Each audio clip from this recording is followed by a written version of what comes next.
Quando a gente pensa em Roma, o que vem na cabeça? Imperadores, legiões, o Coliseu, né? Mas olha, a história não começou assim, com todo esse poder. O comecinho de tudo foi bem diferente. A gente vai voltar lá atrás, para a Era dos Reis, para entender de onde veio a semente de tudo isso. E, para começar essa viagem, uma pergunta que parece não ter nada a ver. Patricinha.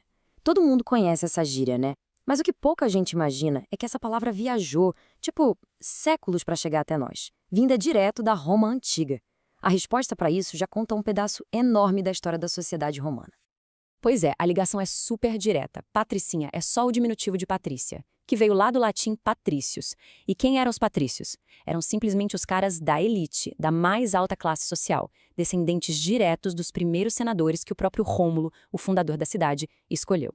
Eles eram chamados de patres, ou seja, os pais da cidade. A gíria está ligada diretamente ao topo do poder romano. E já que a gente está falando de topo do poder, isso leva a gente direto para como a sociedade romana era organizada. E olha, não tinha nada de igualdade, viu? Era uma pirâmide super rígida. Cada grupo no seu lugar, bem definido.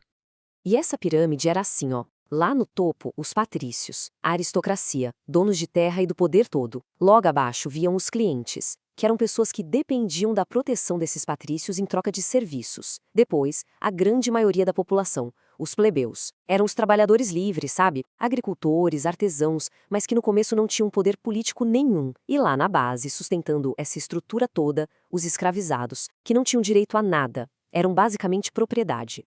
Ok, então essa era a sociedade. E quem mandava nisso tudo? Bom, nos primeiros 250 anos, Roma foi governada por uma sequência de 7 reis. Esse período, que a gente chama de monarquia romana, vai de 753 até 509 a.C. Foi ali que os alicerces de Roma foram de fato construídos. E a lista de reis parece até roteiro de série, saca só. Começa com a lenda, Rômulo, o fundador de tudo, e termina com um verdadeiro vilão, o Tarquínio, o soberbo. O governo dele foi tão tirânico que, bom, acabou com a monarquia inteira. Mas entre um e outro, cada rei deixou sua marca na cidade.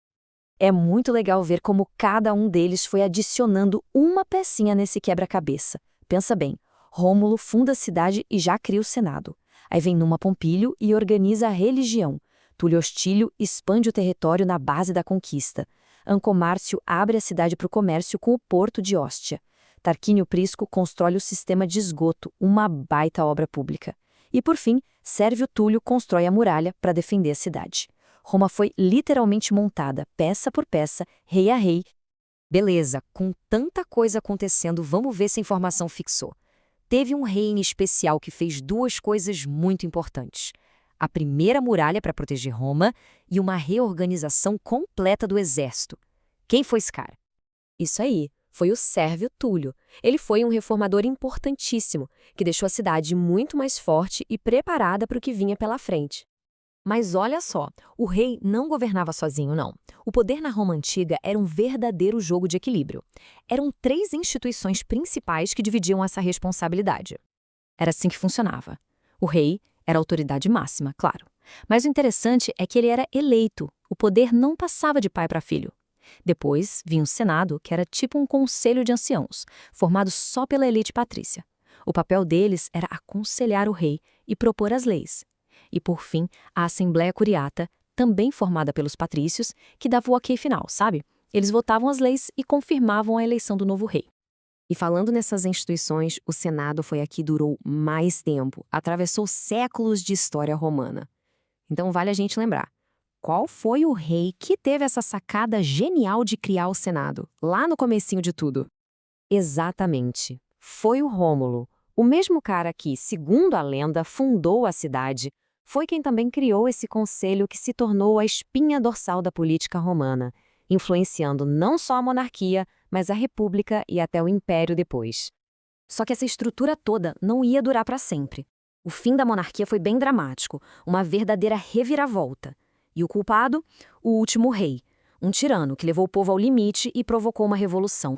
O nome do sujeito era Tarquínio, o soberbo, e o apelido já diz tudo, né? O governo dele foi super autoritário, ele simplesmente ignorava o Senado, mas a gota d'água mesmo veio com os crimes que o filho dele cometeu. Aquilo foi o estopim, uniu todo mundo, patrícios e plebeus, numa revolta contra o rei. E o ano que marca essa virada de chave é 509 a.C.